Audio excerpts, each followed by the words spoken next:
من سيدنا الشيخ محمد فوزي الكركري قدس الله سره في النور، يقول: الأنوار نجائب الأسرار.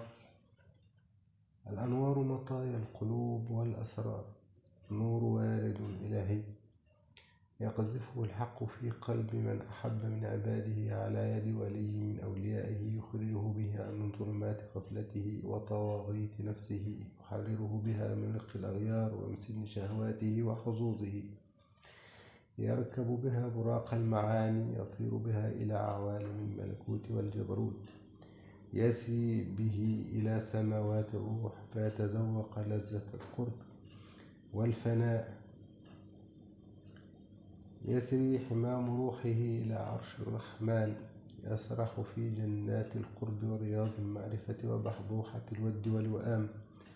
ومن كان هذا حاله فهو الشهيد حقا، هو الشهيد في سبيل اسم الجلالة الله. قال رسول الله صلى الله عليه وسلم: لما أصيب إخوانكم بأحد جعل الله أرواحهم في جوف طير خضر ترد أنهار الجنة تأكل من ثمارها وتأوي إلى قناديل من ذهب معلقة في ظل العرش. فلما وجدوا طيب مأكلهم ومشربهم ومقيلهم قالوا: من يبلغ إخواننا عنا أنا أحياء في الجنة نرزق، لئلا يزهدوا في الجهاد ولا ينكلوا عند الحرب.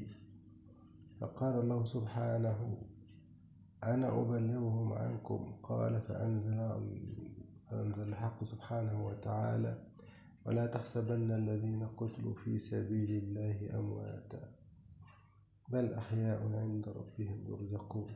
قال ابن عجيب رضي الله عنه: المطايا جمع مطية، وهي الناقة المهيئة للركوب، والقلوب جمع قلب، وهو الحقيقة القابلة للمفهومات، والأسرار جمع سر، وهو الحقيقة القابلة للتجليات، والسر أدق وأصفى من القلب، والكل اسم للروح.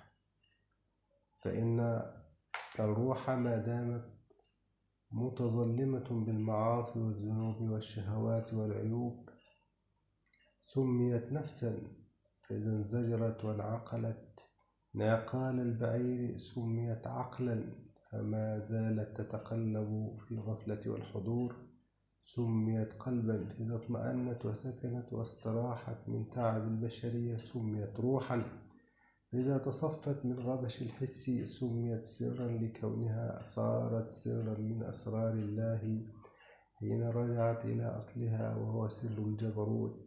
فإذا أراد الله تعالى أن يوصل عبده إلى حضرة قدسه ويحمله إلى محل أنسه أمده بواردات الأنوار كالمطايا، فيحمل عليها في محفة العناية،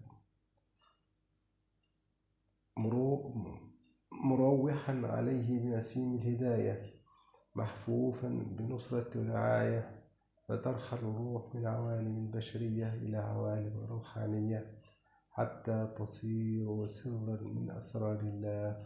وصلى الله على سيدنا محمد وعلى آله وصحبه وسلم، والسلام عليكم ورحمة الله وبركاته.